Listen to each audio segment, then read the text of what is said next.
Hello and welcome back to Movie Husbands. Today we are reviewing Belfast.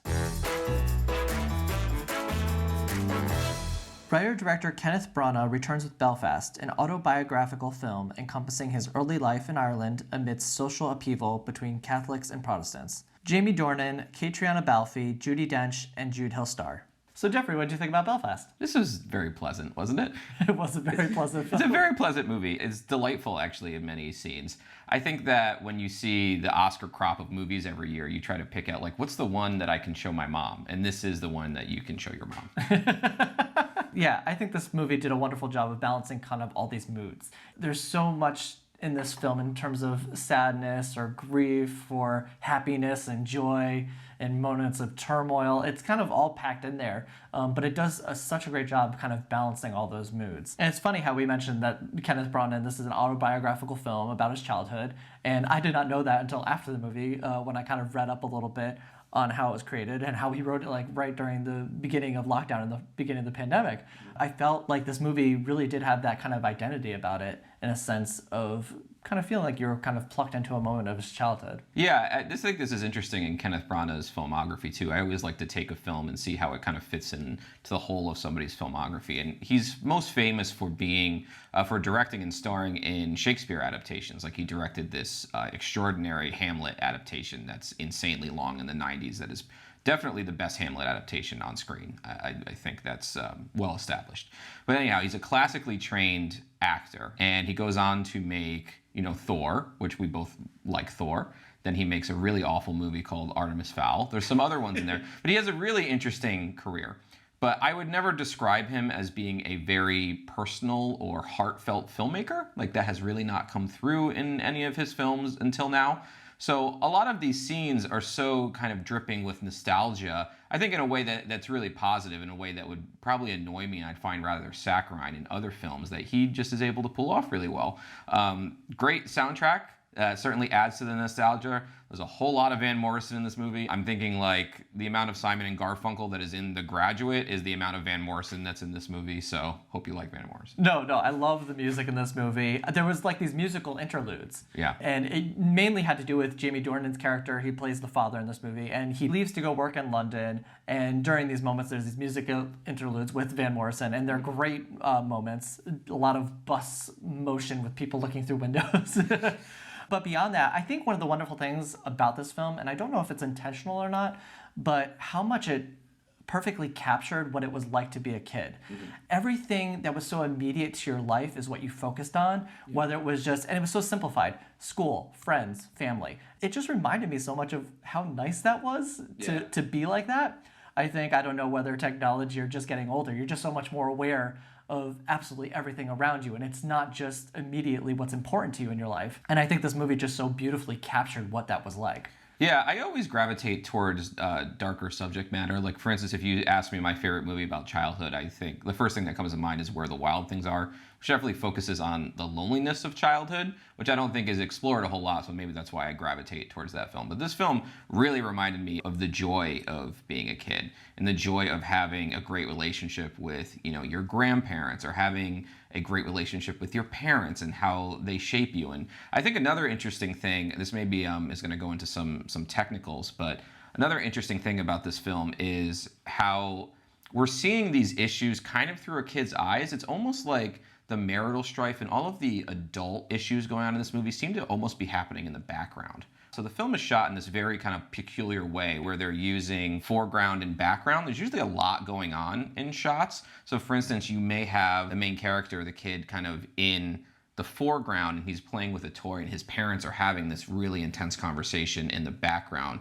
quite far away, that they're not even the focus of the scene. And I was curious what you thought of that, because there's a lot of shots like that. There's a lot of interesting angles that I was trying to figure out what the intention of them was. So I think the reason that it's shot that way is because it's all about giving the perspective of what it's like to be a kid, and it's from his perspective. Everything is shot kind of from like a lower angle as well, because you're really seeing everything from the view of him, and also just the amount he's exposed to the violence. All this turmoil is going on around him, and his parents are, you could tell in the background, they're so much more invested in the turmoil and what's happening, and they have so much more complications with the marriage. But his reality is so much different because he's kind of being sheltered for some of these things. I mean, there's moments where he is put in the middle of some of these events, but other than that, he's not really as exposed to it. Yeah, this film utilizes a lot of different shot techniques that I think are interesting. So there's the one that we mentioned where there's a lot going on in the background, there's a lot going on in the foreground. There's almost so much going on that it rivals kind of like a Wes Anderson type shot. There's also a shot in the beginning that I think that you were alluding to where the camera kind of swirls around him, you know, like in a circular motion. So it's almost like you have these various different styles, and I all think that they're really well utilized, but the film doesn't settle on this one cinematography style. Yeah, at the beginning of the film, I absolutely love that scene. Buddy's walking through town, and it pretty much has this very happy-go-lucky, the town is all friendly, everybody's together. It's like one of those dream worlds. But I think everything about the way it was shot just enhances that perspective. And just beyond that, I know we talked briefly about some of the actors, but the actors were wonderful here. I think the grandpa was fantastic in this movie. His relationship with Buddy, I think, is just a highlight of the film, and it's something that grows throughout the movie as well. So I love how that is built and how it hits at the end. Judi Dench as the grandma is just fantastic as well, and her moment kind of right at the end of the film. Amazing. It's absolutely amazing. Amazing final shot too of her in the doorway. There's particular instances where the film uses color. So the film is in black and white for anyone that doesn't know. When they go see a movie in the movie theater, the movie is in color, which is interesting, right?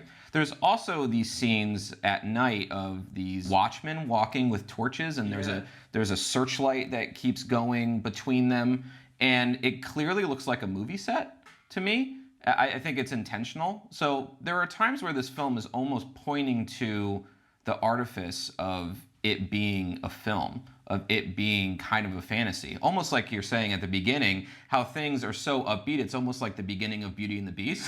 So I think there's something going on in this film where it's calling out the artifice of it, but I wasn't really able to decipher why or how. I think that all comes back to the childhood perspective, is that you're sheltered from some of these things and your world seems so wonderful and perfect, and because you're focused on just the good things.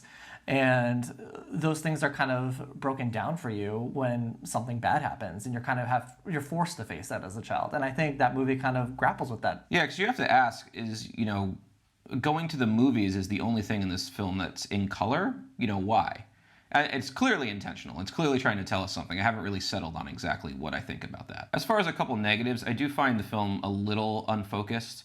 There's a lot going on. There's a lot of different relationships and dynamics going on in the film, and it's a 97-minute movie, so it has to pack a lot. So I think that it does become kind of unfocused or a little scattershot, both with its plot execution, but also its emotions. This movie lands, emotionally very often, so this is not a huge negative. But I do think there are times that we're supposed to be frightened as an audience and then immediately kind of led into a more lighthearted moment that doesn't always land for me. Yeah, no, I understand that. I didn't really feel that too much. I really kind of like the pacing of this film, and it's kind of low moments and high moments. I felt like it went together very well. But you brought up a good point, because this movie is hysterical. Yeah, there's a great scene in the Protestant church that is very, very funny. For my literary friends, if they can think of the Hellfire Sermon in Portrait of the Artist as a young man as a comedy, that's what this scene is. It's fantastic. It's really great. The film, I think, one of the things I appreciate most about it, I kind of alluded to this before, but there are many moments that would annoy me. There's a scene with Jamie Dornan towards the end where he's singing to his wife, and it's a really triumphant moment. And I have seen that scene before in other movies, and it's really aggravated me because it's such a contrivance, and it did not annoy me at all. In fact, I was rather touched by it. So I always have a lot of appreciation for when somebody takes something that I really don't like and makes me like it. All right, so you ready to go to grades? Yeah, I give this a B+. It may seem a little low for, I think, how much we really liked it coming out. I really, really like this movie. I don't have a lot of bad things to say about it. I think the only bad thing I can say is in the days since we've seen it, I've thought about it a little bit more, and some of the logic of the film I don't think holds up to the emotions of the film. This film is incredibly emotive, and I don't have a bad word to say about any of the emotional landings. But at the same time, I'm not sure I'm going to be returning to it or really analyzing it too much further than I have today. So, Yeah, I kind of agree with what you said. I mean, I do disagree in the sense that I think I would go see this again. I would probably watch it multiple times. movie. It's a very good comfort movie, and I think that really meshes with me very well. So I give this movie an A minus. I really thoroughly enjoyed it. I have a feeling you might. I'm going to just take a little bet here. This might be a movie that you might up your grade on later on. I feel more like the opposite. Like if this movie gets too much praise, I'm going to turn on it come Oscar season. No, don't say that. Don't say that. It's a really nice, delightful film that we will both show our mothers. Yes, and it touched me, and it was funny, and it had everything I was looking for in a movie. And that's it for a review of Belfast, which is now in theaters. Let us know what you thought of Belfast in the comments section below, and we'll see you in the next one.